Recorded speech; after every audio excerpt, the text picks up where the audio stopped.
show, not tell, so watch me.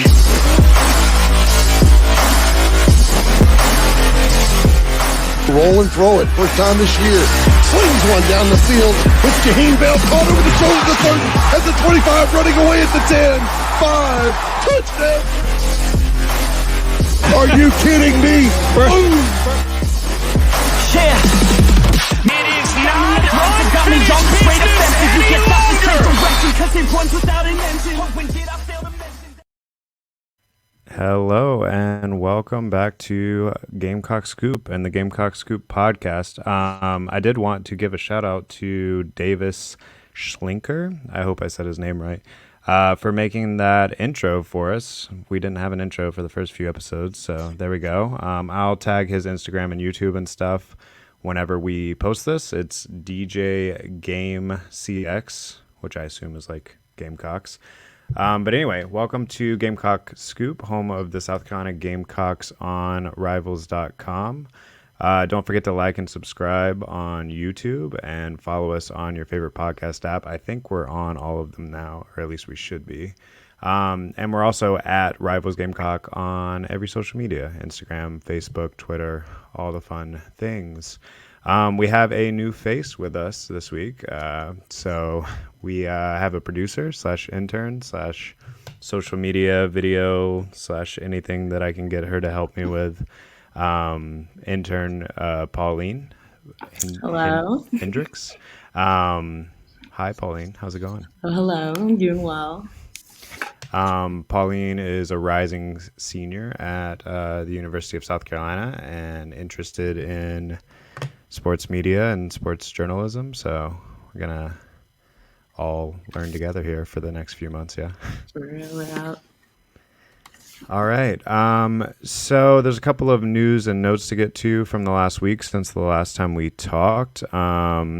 The baseball season, as we kind of noted last week, although I didn't get to go too deeply into it, ended on kind of a sour note. And a lot of people thought that that would get Coach Mark Kingston fired, especially after the recent trend of firings like with Frank Martin, when you had kind of a less than ideal season. But the news came out in the last week that he's going to be retained for at least one more year. And then those of the fan base that kind of wanted to see him go might feel even more sour because Clemson announced that they're firing Monty Lee, who had kind of a similar track record over the last 2 years. And they have, they kind of, one of the notes that they made whenever they fired him was that the baseball program was too proud for the results that they've been getting. And you would think that the South Carolina baseball program, who has won 2 national championships in the last 15 years, although getting closer and closer to the end point of that 15 years, also has too proud of a baseball program to deal with that. If you want to read a full article on that, our baseball guy, Steven Anderson, did write a State of the Program article earlier this week on GamecocksScoop.com, so you can check that out. But yeah, Pauline, what do you think? I mean, did you have much experience following the baseball program before you got to South Carolina? I know you're a Yankee. Yeah. But yeah, what do you think is going on? Well, I am a Yankees fan. I have been. So I know what not stellar baseball looks like, especially the past couple seasons. But before I was here, Ray Tanner was the coach. And I mean, clearly there's a reason why he became the AD. He won over 70%, a little bit over 70% of all the games, which is, I mean, amazing. But I've gone to all the games since starting as a freshman. But what I have to say is, personally, I feel like Mark Kingston, even though there's a lot of pushback against him being retained, there was COVID.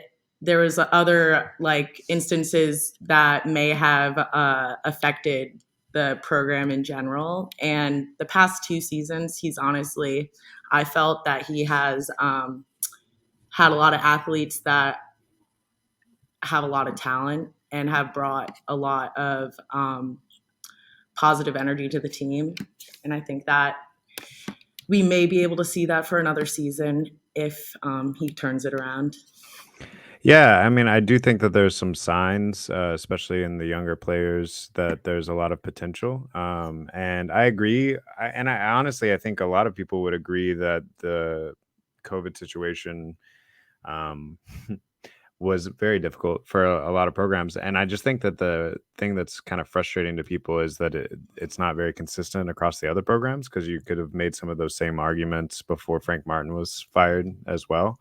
Mm-hmm. But it seemed like that didn't matter. And you have the basketball program, which, at least since Tanner's taken over, had one of the highest highs in school history with the Final Four run. And then you have the basketball program traditionally hasn't had as much, at least in recent history, as much success. So any form of success, you could kind of argue, uh, is No, more, seriously, yeah, than it yeah, was and before.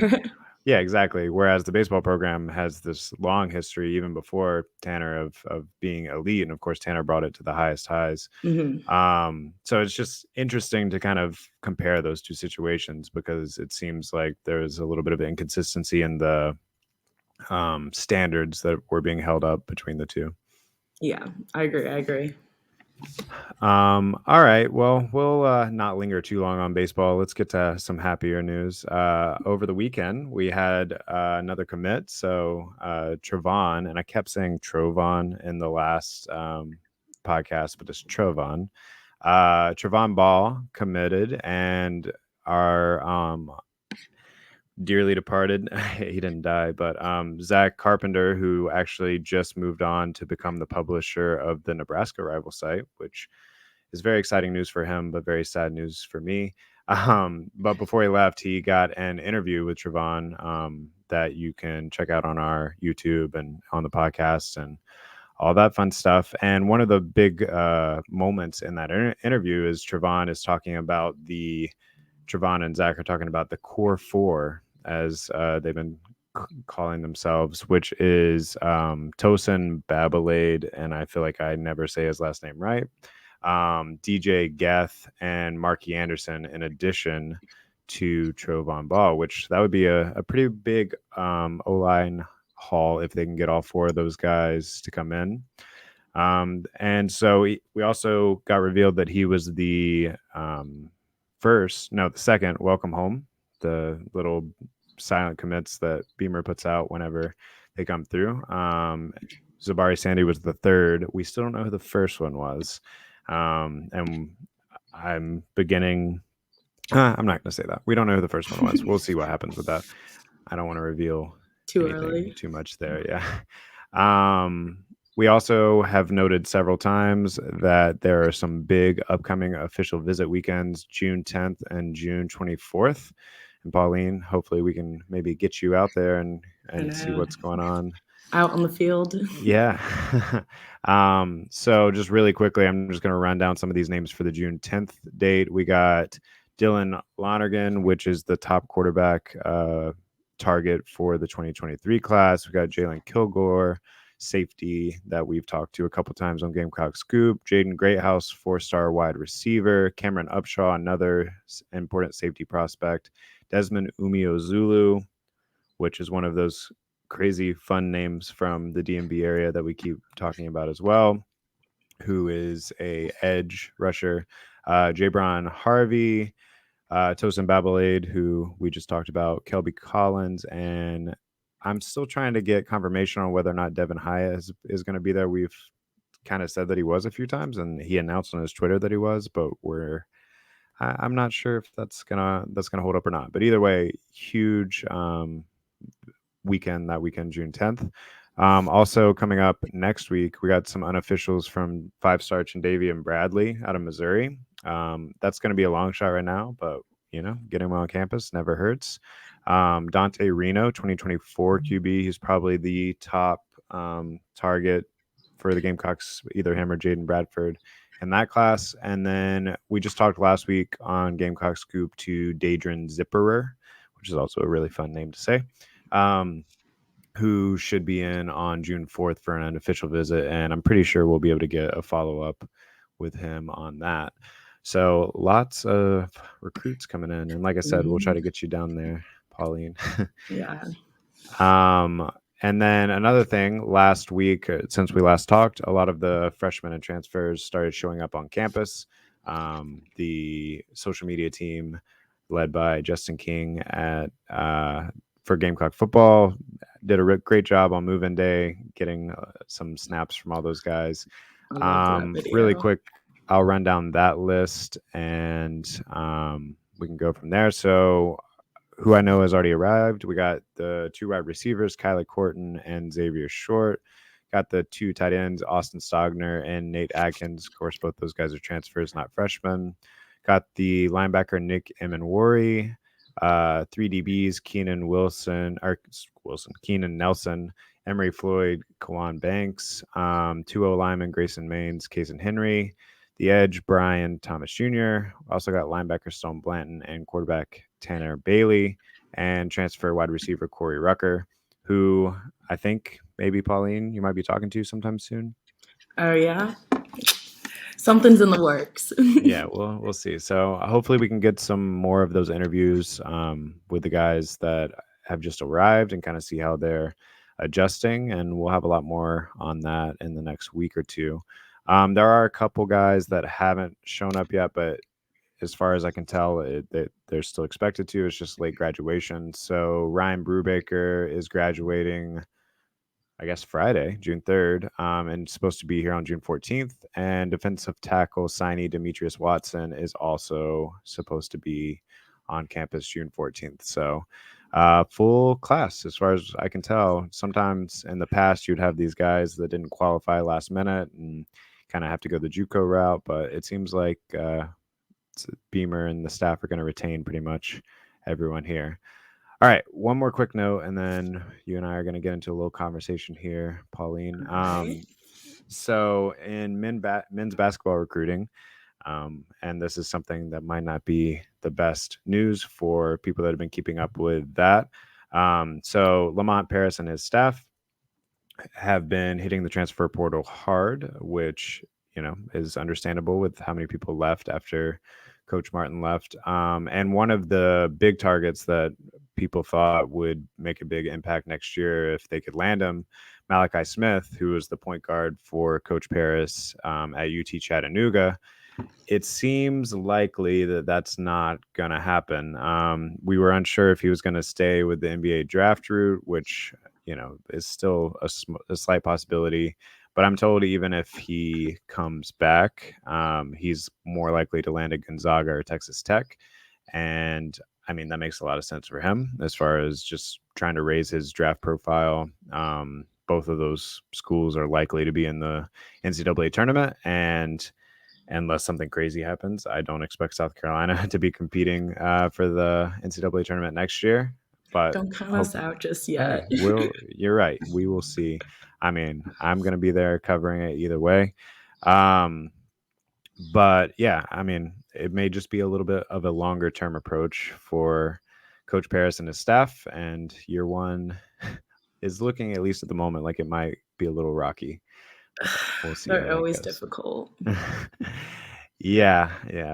It doesn't help when like basically your entire Yeah, it was starting 5 plus the first 2 bench players are not going to be not back. there. Yeah.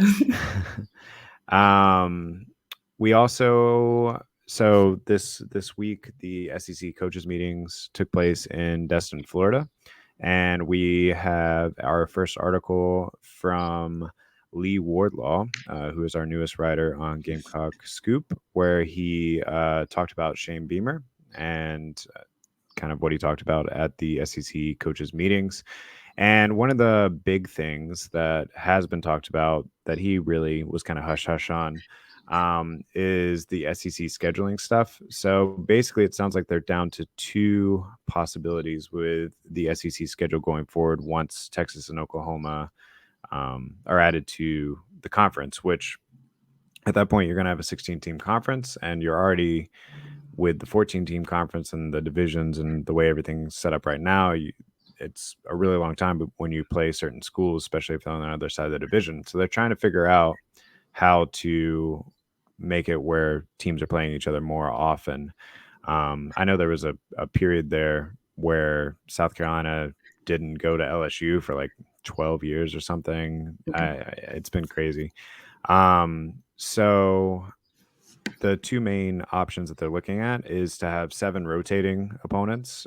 Each year would be different, and 1 permanent opponent, or 6 rotating opponents and then 3 permanent opponents. But then that would put us at 9 conference games, which we also play Clemson every year. So that's pretty tough. That's 10 quality Power 5 games that you're locked into every single year if they went with that option. They also have been bouncing around this idea that they might have an SEC playoff with like 4 teams or 8 teams, and then I don't know, maybe that the winner of that would go on to the big playoff.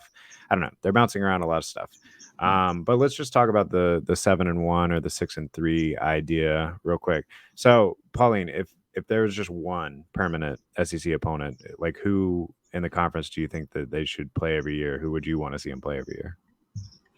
That's really tough now that you mentioned it. I'm like Yeah. thinking this through my head. I had an answer prepared, but now I'm thinking about it and I'm like, if it only had to be one. Yeah, and they're going to play it everyone else, obviously, on a rotating basis. But yeah, who do you want to see every single year? like, as a fan, the Clemson game, but I feel like you can't go without it. But like, to benefit the actual team, I think either Georgia or Auburn would be my pick. Yeah, well, and I ideally, I think you're probably keeping the Clemson game either way, because they're not Yeah, that's locked in, or that's we'll see if that's locked tradition. in, but I think that's locked in. So Georgia or Auburn, you said? Yeah. Yeah, I think Georgia is someone that I would really hate to see go as a permanent opponent. Um, Despite the fact that they are usually ranked higher and better, have had a better history or whatever, that series has actually been really competitive. And I also think just the proximity, like Athens isn't that far, and yeah, just it's a really fun series. Why do you say Auburn? Okay, so here's my reasoning behind that. But I do agree with you about the Georgia situation. The reason I think Auburn is because we haven't played them since Beamer's. I think it was Beamer's first year that we played them, and we Yeah, won. yeah, And last year, yeah. And after 8 seasons of not winning, that was under Muschamp, and clearly, as a coach, he seems to do a lot better. So it would be interesting to see after 8 years of losing, and now this first year they broke the streak. If they can continue on with that, it'd be like a good benchmark, I feel like. Yeah, I think Muschamp might have like stolen one from them his last season or the season before his last season, but you're right. Historically, South Yeah, Carolina has struggled with Auburn. And I think that's there's a lot of similarities really between Auburn and Clemson.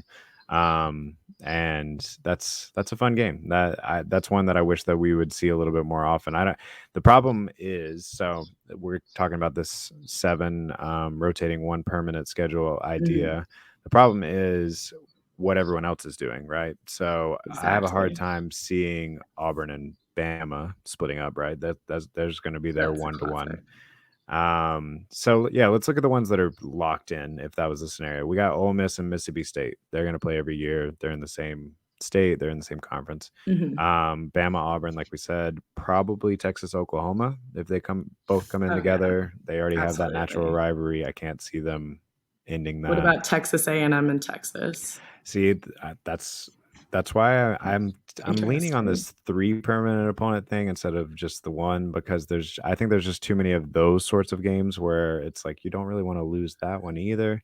But yeah, if there's just one, you got Florida, Georgia pretty much locked in, and then you got a couple of games that I'm not really sure about. So Yeah, UT and Vandy, Tennessee and Vandy. Probably that makes sense to I tie would those see that. together. Yeah. Texas A&M and LSU have had a bit of a rivalry since Texas A&M came into the conference. And then, Hmm. yeah, are you keeping the Battle of the Columbias with South Carolina and Missouri? Are you having them play Arkansas, which they came into the conference with in 1992, or Kentucky, which I mean that would be the easiest. I mean we've struggled with Kentucky lately, but that would be the easiest of the remaining options. But yeah, I'm with you on the question you just asked, where you're like Texas A&M and Texas, because there are this scenario of 3 permanent opponents and 6 rotating. Even though you're getting an extra game, I think that there are so many of those games that you wouldn't want to get rid of. Like Auburn and Georgia also have a natural rivalry. Like you're gonna not have them play every year. LSU and Arkansas have had some good ones. Yeah. Texas A&M. I mean, I also think just because we're adding 2 new teams and they are both extremely good, and we are notoriously, haven't been extremely good. I think having a 6 and 3 permanent situation kind of acts as like a check and balance. Like we can have those powerhouse teams, but they can also play like equally challenging teams. And same with us. Maybe we can play more of our easier teams. So it's more fair for both of us in a sense. So they're not Yeah. dominating the entire time. Yeah, I mean, I think you definitely have more flexibility to make sure that at least every team has one permanent opponent that's not as heavy. I would think in my ideal scenario, if you have 3, Kentucky is one of them. It'd be I nice if would you just could say get that. Vandy, but probably Kentucky. And then you're gonna have to pick 2 out of 3 of Georgia, Florida, Tennessee that you've I feel played like every year for a while. Tennessee. I feel like Tennessee, as we have more of a fairer chance of getting a win out of that, even though we haven't done so good the past last season we did not do. Yeah, I mean, I definitely think in the way that the current standings are, South Carolina and Tennessee are kind of in an ideal world competing for that 3rd spot overall between or behind Georgia and Florida. Um, so yeah, I mean, I think keeping them as a permanent opponent would be useful, and also there's some recruiting battles, at least in the past, that they've kind of gone up against Tennessee with. Yeah, I think my ideal scenario for keeping 3 is Kentucky, Tennessee, Georgia, because then you get to keep that rivalry. But then you have I 2 think that that's are a good, little bit actually. more winnable, I guess. Yeah, I actually agree with that. I think that's good. I don't know. I mean, Florida is definitely like a good game to always watch, but I feel like Georgia, we have the kind of like back and forth with them, so I feel like it kind of pushes us, but also just like the fans in general would like that too. Yeah, I agree. I think that's probably the ideal scenario. But then this brings me to my next question, because if we go to that 6-3 model, so you're playing 9 conference games, and then you have to add a 10th major game with Clemson, who is, in the ACC, but they're a permanent Yeah, rival at they least at the have to moment. be. Yeah, so I mean, how important do you think it is to maintain that Clemson game? Is there a scenario where you could let that Clemson game go by the wayside just for the sake of your schedule if we went to 9 conference games? I mean, we've literally played them every year since like 19 something early, and I we think it haven't actually missed a might be game. 1890 something, or yeah, like Oh early gosh. 1900 Yeah, something. literally something like that. So like even Except though for we're 2020, adding unfortunately. yeah, Sorry. the one no, Yeah. you're right. The one time that we didn't play was obviously other reasons. But I think despite the fact that we're adding 2 more teams, I understand that like scheduling will have to be different, but we also have like I feel like they're going to have to allow us to play with Clemson. I feel like there's definitely other schools that have the same type of rivalry and the same type of predicament with this new schedule debate. And I feel like all of the schools kind of want the same thing. I feel like it'd be beneficial for like all of them to have at least one where they're allowed to choose their like rival school that may not be in their conference. Yeah, I mean, you got Florida and Georgia, I guess, who are pretty much in the exact same predicament, where Florida plays Florida State every year. who's in the ACC, and Georgia plays Georgia Tech every year, who's in the Mhm. ACC. Granted, Georgia gets the easiest of those those three. Yeah. But yeah, I could see Georgia, Florida, and South Carolina kind of all being like, yo, what's the deal What do here? we We're gonna do do? 9 conference games, and then we're gonna have to play this extra one. Like, who are you guys playing out of conference every year? That's gonna be Exactly. just as difficult. Before we hopped on here, you mentioned something about like the financial aspect too. Like, do you think that that would play a role in this decision? Absolutely.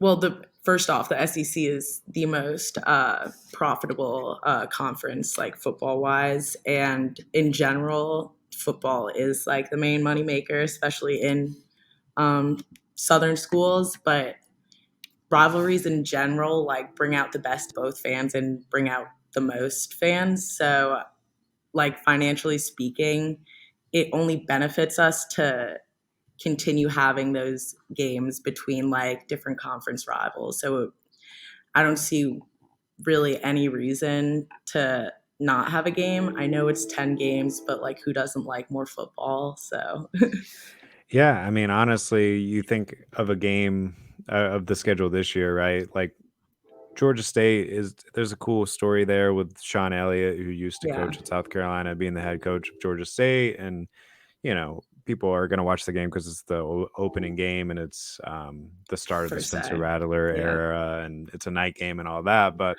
that is at the end of the true. day, they still probably won't sell out that game because it's Georgia State, and there's Yeah, an expectation that South Carolina is going to win. And even if they do sell out that game, in an ideal scenario, you're probably not having too many people come back after halftime. yeah, Um, so I do think from a financial aspect, it makes sense to have a tougher schedule because people are going to show up for those games. It puts butts in the seats for sure. that is true. Um, Now, just to play devil's advocate, though, you could look at a situation like recently with Texas A&M and Texas, where Texas A&M moved to the SEC. Kind of, they stopped playing Texas, right? They cut things off, and we've seen them kind of jump ahead of Texas. So you could almost argue that Clemson right now in the weaker conference in the ACC is getting more of that financial benefit and that intrigue benefit by playing us than we are by playing them. So I wonder if there's almost an argument to be made for snipping the tie, and then maybe we grow more without bringing them along. That is true. I can see your side of it because I think that like Clemson in and of itself is its own like entity, especially in the ACC. Like they don't really play anyone to their caliber at all. Where like they have much of a challenge. I mean, personally, I think they should play schools like Oklahoma and Texas and Alabama and Georgia, but like be in the same conference at least and have more of a actual draw from like teams who can like compete with them instead of us doing it. So I see what you're saying in the sense that like we should focus on our own teams here. So, in my personal opinion, I think there is literally only one reason to snip the ties with Clemson, and it is a beneficial reason, but not too much to where we should actually do it. The only reason I think is because it would be one more team that we would not lose to. Oh man, that hurts. Yeah, We're I being mean, real here. it's been a rough 7 years? Is it 7 years now? Yeah. And it's unfortunate that you're having to deal with that right now in your college years, because when I was in college, it was in the midst of the 5 straight that they Oh had yeah. over them. So If only I could uh, have been there. it has completely flipped, and it's definitely a sad time. But I don't know. I have some cautious optimism that things are gonna turn around and balance themselves out. They Oh, I tend totally to. agree. So yeah, and of course I was just playing devil's advocate with the idea of cutting them off. I don't see a scenario where you could possibly in that I rivalry, agree. nor do I think that 90% of the fan base would want to, even Mhm. if, like you said, it's uh, Might be beneficial on in the long run, but the it can reality never check happen. lately has been rough. But yeah, I do think that there's a lot of hope going into the future, and even as early as this season. Oh, I'm You know, excited if for they sure. if their quarterback DJU, because I can't say his last name, doesn't turn it around and kind of has the same sort of year that he had this past year, I don't see any reason why South Carolina can't compete against them. And they lost a very important component in Brett Venables, so Yep. we'll see. I mean, Beamer he got his first season shakes out of the way. Like everybody's a lot more. They know who he is, what he stands for, the fact that he's a great coach. So like all the players already know it. Like he has a completely different environment. So they're ready to start this second season, like knowing what the drill is and like knowing how to work as a team. I think a lot more than beforehand. But then also to your point about the Clemson's future, I mean, I don't know, it's questionable for sure. You could definitely make the argument that they're not at their peak right now, at the very least. So yeah, Exactly. let's keep hope alive. Gonna see a South Carolina win before you Cross our graduate, right? fingers. That's all I want. Might have Yeah. to do a fifth year just in case. I took a victory lap. It's fine. It's the 5 best years of your life. Well, we will see how that turns out. Like I said, cautiously optimistic, and we'll definitely have you back on at that point and talk to you about it, whether you're still interning in the fall or you're busy or whatever. We'll find time to make it work. For sure. Um, all right, Pauline. Well, you got anything else on the schedule and the future? Anything before we move on? Basically, besides, we're gonna start this new little series where we're doing interviews with our new uh, incoming football players, where we'll ask them some fun questions, how they're getting used to campus, what's their favorite things, how they like the team, anything along those lines. So y'all will be able to see who's coming to join our team. So that'll be fun to do. Yeah, weirdly, Pauline gets a little bit more traction talking to kids on campus Wonder, than I do. I don't know wonder why. why.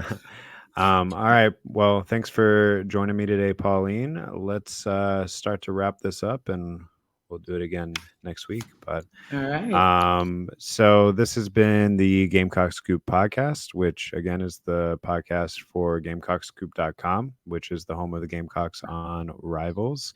Be sure to like and subscribe if you didn't at the beginning, and follow us on your favorite podcast app so you always get the alert when it comes through. Follow us on social media at Rivals Gamecock. Pauline's going to be putting some cool stuff out on that. And we'll see you next week. Have a good All one. right. All right.